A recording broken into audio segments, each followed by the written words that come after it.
Howdy folks, this is Mackie with Mackie Red Horsemanship. We're doing this DVD here on this little filly's first bridle and second saddle. Now, I always try to prepare my horses ahead of time for having the first bit, and I do that by having a little jar of molasses that I will take and put on my finger, and then I'll put in their mouth, on their tongue, let them taste that. A lot of horses, they really seem to like that. And then I'll paint her snaffle bit with that same molasses. And then the first time she has that in her mouth, it reminds her of that good taste that she had early on, and they seem to just like it a whole lot better. And as you can see, why she's just licking away at that snaffle bit, trying to get that molasses off there. Now I'll do that probably every day for about a week, and if I run into some snags where she doesn't want to be bridled, then I'll do it again. But over the course of time, and not very much time, it won't be long before she'll just gobble that snaffle bit out of habit rather than thinking that something's going to be there. So right now I'm just kind of adjusting her head stall, make sure it fits the grid, make sure she looks pretty for the camera, and you can see she's still working it over. And as I move back, you notice that she comes with me. I've established myself as the leader in this herd too, and she always wants to keep track of me and where I might be, and you know, if I might need her help for something. But my buddy Mark is there, and I'm visiting with him a little bit about the process that I use here and explaining to him pretty much the same things that I'm explaining to you. But it takes a little while, but you'll get used to that. It may take a couple days, few days, but it takes as long as it takes, and whatever she needs, that's what I'm going to make sure that she has, so she has the opportunity to kind of get acquainted with all that. So, and then the next thing that's coming up is her second saddle. Now, the first time we saddled her, we did a lot of groundwork, some round pinning, some groundwork before I saddled her, so that she liked the idea of standing still. But she did so well that I'm not going to do that. I'm just going to see about putting the pad and the saddle on her. And this time I'm putting the big boy saddle on her, one that I use when I day work around here. So it's definitely a solid saddle and weighs quite a bit more than the saddle she wore just the day before. But as you can see, her head's down, she's quiet about it. She's just trying to figure out what that snaffle bit is all about. So now we're gonna go reach for the pad, and I'm gonna throw that up on her. A lot of folks throw it up, take it off, throw it up, take it off. If I throw the pad up and the horse is fine with it, I'm not gonna make a big deal out of it. Because if I make a big deal, then it becomes a big deal. Now, if she was worried about that saddle pad when I threw it up there, we'd do it several times, or however long it took. And the same thing with the saddle. If I tossed the saddle up there and she was not very happy with that, then I'd throw it up there several times. But I'm not going to make a big deal out of something that's not a big deal to her. And that way I never create in her these signals, like I react a certain way when she reacts a certain way. If she reacts well, is calm and quiet, then I'm just going to go about my business. If there's a kink in that someplace in that program, then I'm going to go back and I'm going to help her with that. So now, right now, I'm reaching over for the cinch.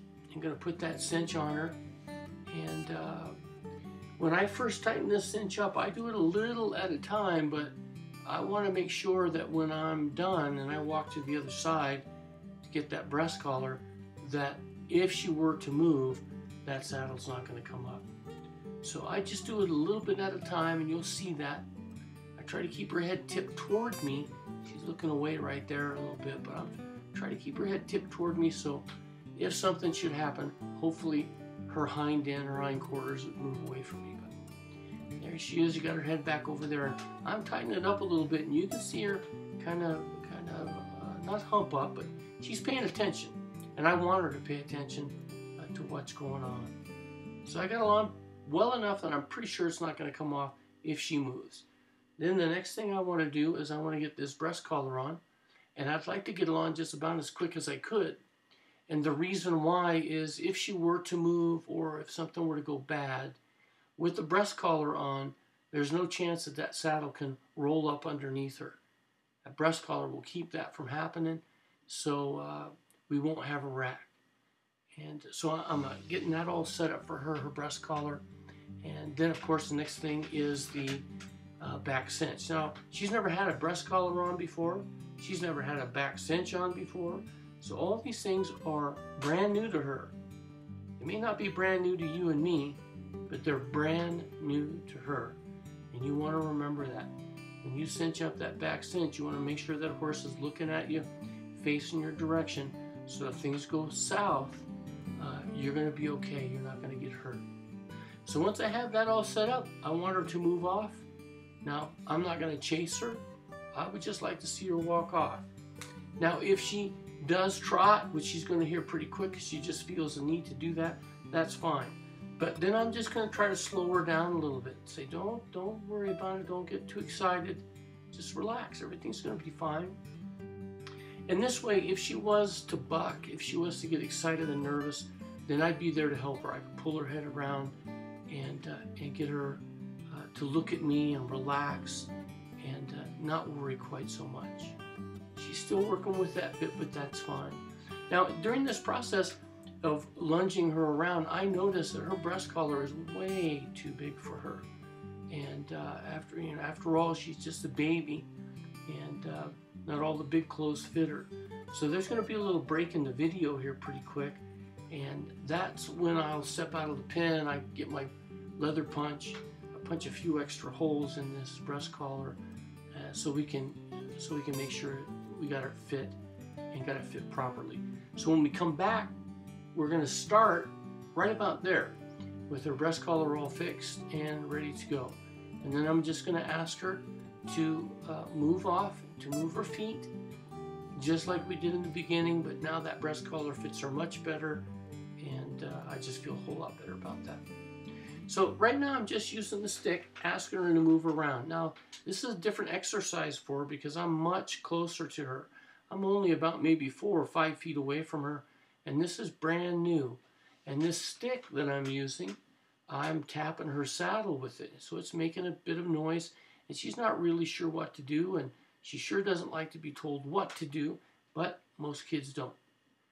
But I don't let that bother me. I just continue on. We don't worry too much about it. And as you watch the progression of this video, you're going to see her go from a young lady who doesn't like to be told what to do to a young woman who's willing to move forward and to do it quietly. But my job is to be consistent, to be the same, not to change.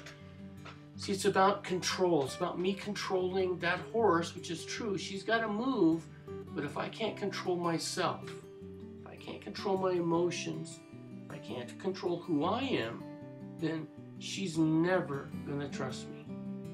And having her trust is a very, very important thing to me, especially as her leader. The same is true. If I can't get her to move her feet forward and at the speed that I want it to go, her feet to go, I'm never going to be able to trust her.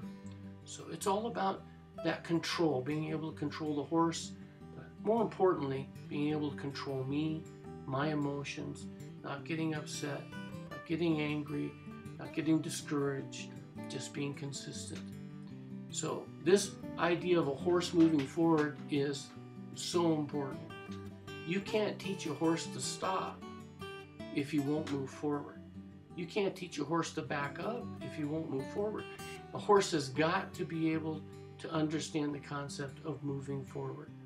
And right now, she just doesn't like the idea of going forward. It's a whole lot easier for her in the past when she stops because I let her rest. So the worst thing I could do here is when she kind of gets upset and wants to stop, would be to stop. Because if I stop, then she takes that as rest. And so she thinks she's doing the right thing. So she doesn't want to move. I have to encourage her a little bit more to move forward. And she'll do it, and it'll get easier and easier as you see as this video progresses and develops. But you know, she's just a little girl, and a lot of these things she has no idea It's all brand new to her. And so it's important that as a trainer or as an owner trainer, that you're patient. You still need to get her past it, but we can be patient and we can be considerate. Teaching her to back up, that was a real tough thing when she first got here, but she's got that pretty good. Now I'm going to switch to the flag. The flag makes a lot more noise, has bigger impact, but I wanted to start with the stick first because it's not quite as intimidating as this flag is. So I'm going to use the flag. Again, I'm just going to tap her with it, tap the saddle, encourage her to move forward. And you'll notice that every time I ask her to move forward, when she stops, I'm going to point with my left hand just a little bit so she knows what direction I want her to go. And with me moving the flag at her feet, well, she doesn't like that very much. She's not really sure what it's about, and so she wants to fight it. And it may look like I'm getting after her with that flag, and I am, but I'm not hurting her. I always tell people when they bring a horse to me, I promise I won't kick, bite, or strike your horse any harder than your horse is going to kick, bite, or strike me. So yeah, it's physically impossible for me to inflict the kind of damage that horses inflict on one another. All this flag is doing is encouraging her to move forward. It creates no pain, but it does create energy. It does create pressure. And that's what I'm trying to get her to understand is I want her to move away from that pressure when I ask her to.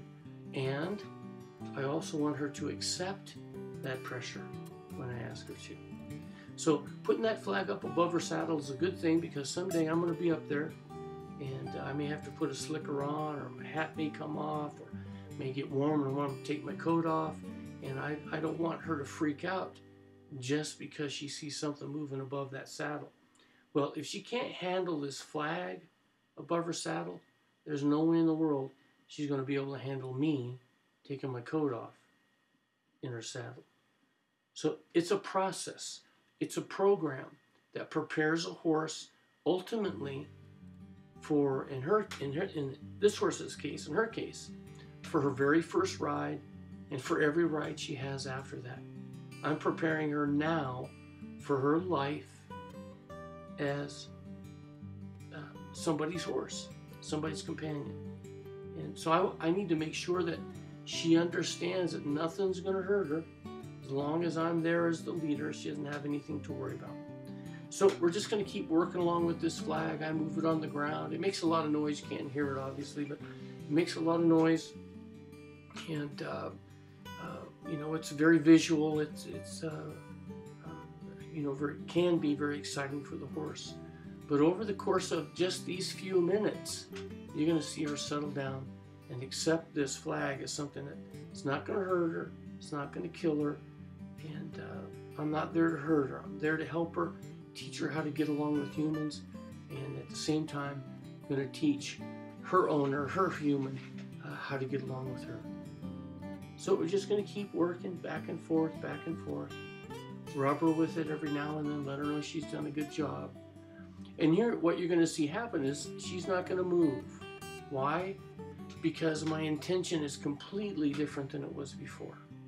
Now, she's standing still and trusting me that whatever I'm going to do is not going to hurt her.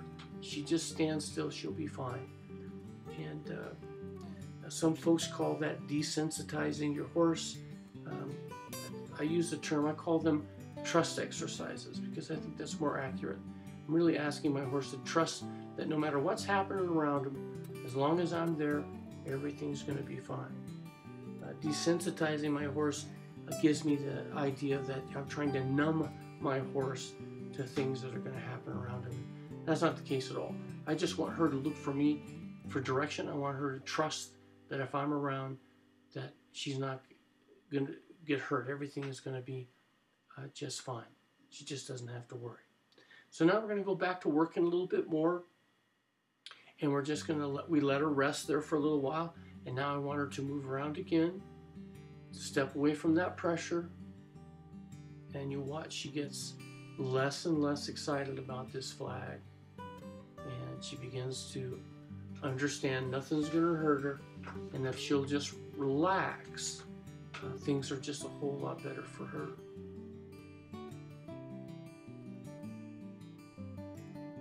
So just encouraging her to move forward. Right now, that's all it is. You'll notice that I keep my hand on my chest. I don't have it stuck out. I'm not pointing, not constantly clucking. I have my hand on my chest. There's my point, asking her to move forward. I have my hand on my chest because I'm the strongest there, rather than having my arm stretched out. The only time I stretch it out is when I point, asking her to move in that direction. So there's just a lot of this, you know. It's after a while, sometimes it gets a little boring, because it's you know, it's basically getting her to understand that there's nothing to worry about. So now you got to ask yourself, why isn't she running around now when I'm throwing the flag at her? And the reason why is because she reads my body language. My body language tells her there's nothing to worry about. She can just relax. I don't want anything. But you see my point, and then she walks off. So that's the difference. My intention is different.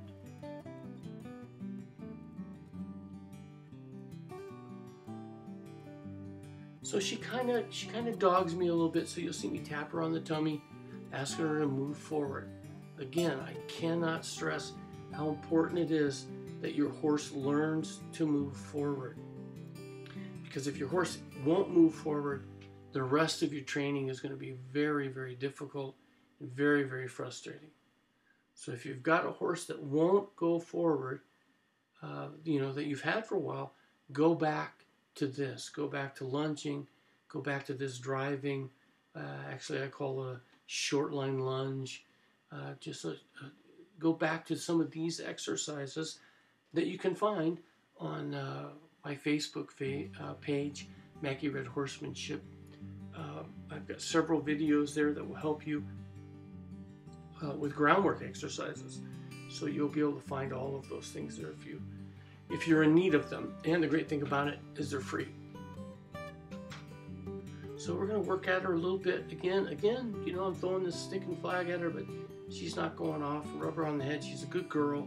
She's really, really, really making great progress, and is trying very, very hard to understand the program and to get in sync with her leader. And she's really, really, really doing a great job of it. Now, this is not typical. Usually I won't saddle a horse for the first week that we're here, or that they're here, because they're just not ready for it. But early on, the second day, Chota was she was ready for it. She had no problem with it. And I noticed that she was nervous of this flag in front of her, so I'm trying something here. You watch when it goes over her head, she throws her head up. Well, I don't want her to do that. I don't want her to be afraid. So I'm going to help her with this. We're not going to spend very much time with it, just a few minutes. It's something that we'll chip away at it. We'll just keep chipping away at it. But we'll go back and forth, and you'll watch. Each time we do, her head will get lower and lower, or it will pretty much stay put. It won't go to the sky. But we just have to chip away at it. Don't be in a hurry. Don't try to make her accept it. Try to encourage her to accept it. So I'm just going to keep bringing it up, and then one time I'm going to go over her head, and you know, she hardly ever moves there. So and then go on to something else. We'll just chip away at those things. We don't have to fix them all today. You know, she's going to be here for 90 days, I hope, because that's what a colt needs, is 90 days of this kind of intense training. And then once the colt gets home, his mama can take care of her, ride her every day, and keep working with some of these exercises. But it doesn't have to be intense. But for that early learning period, it's pretty important that the horse is handled regularly. So we're just trying to let her rest a little bit, trying to let the rest to be as long as the work. And she gets to rest, but I'm still doing stuff. I want her to trust me. No matter what's going on around her, she's going to be just fine. She just learns to relax and accept that leadership. And she is doing a good job of it, considering where we started earlier in this video. Her head was high and she was trying to fight everything, and now she's figuring out what the program is, the process is, and just getting better and better. So that's one thing you want to ask yourself every day: is my horse a little better? It doesn't have to be a lot better, but is my horse a little better? If you come back to your horse and your horse is not a little better, your horse is worse, then what you want to ask yourself is, what am I doing wrong? Because chances are probably good that if your horse is going backwards, you're not doing something right. And it's probably your fault. You always want to ask yourself that question rather than blame the horse. Ask myself, what am I doing wrong to prevent her from learning? Or how am I getting in her way? What am I doing that's causing this? So she's doing really good. So what I'm going to do is I'm going to half hitch the lead rope onto her saddle horn and let her go off by herself. Because oftentimes a horse, when left alone with not being attached to us by a lead rope, will react differently. Sometimes they'll buck, sometimes anything could happen. Because they know that we're not attached to them, they feel that they have more freedom to make decisions on their own. Now she came to me, so I'm going to love on her, tell her what a good horse she is. I'm not going to run her off. I never want to discourage a horse coming to me. But now we'll ask her to go off easy at a walk. And I want her to go counterclockwise. So I just get in front of her. And she doesn't have to hurry. If she thinks she needs to, that's fine. But she doesn't have to. She can just walk if she wants. I just want her to be out there on her own with that saddle, without any interference from me, and just feel that saddle for herself without being pulled on. And just so you know, that snaffle bit is over the top of that lead rope and halter. So when you see me pulling on that lead rope and halter, it is not attached to that snaffle bit at all. She'll wear that snaffle bit probably for a week before I ever attach anything on it and teach her to understand what that pressure is in the snaffle bit. I want her to get used to the snaffle bit on her own, just wearing it. I don't want it to be a big deal, and I'm certainly not going to pull on it early on. She'll go a week just packing that snaffle bit around. So when you see me pulling on the lead rope, that's just pulling on the halter. It is not pulling on that snaffle bit. You never want to do that when you first put a snaffle bit in that horse's mouth. You want it to be the nicest thing that's happened to them. So if you need to get a hold of us, if you're interested in having a horse trained or interested in a clinic or demonstration, all the information is right there on the screen.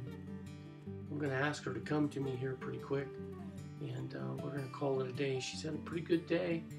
First snaffle bit, her second saddle. She's really doing well, and couldn't be prouder of her progress. She's doing really good. It's a good girl. So if there's any way that we can help you folks, I sure hope that you'll let us know. Share this around with your friends. Send it to them if you like. It's free, and anything that we can do to be of help to you, we'd sure like to do that if we can. So until later on, we'll see you down the trail.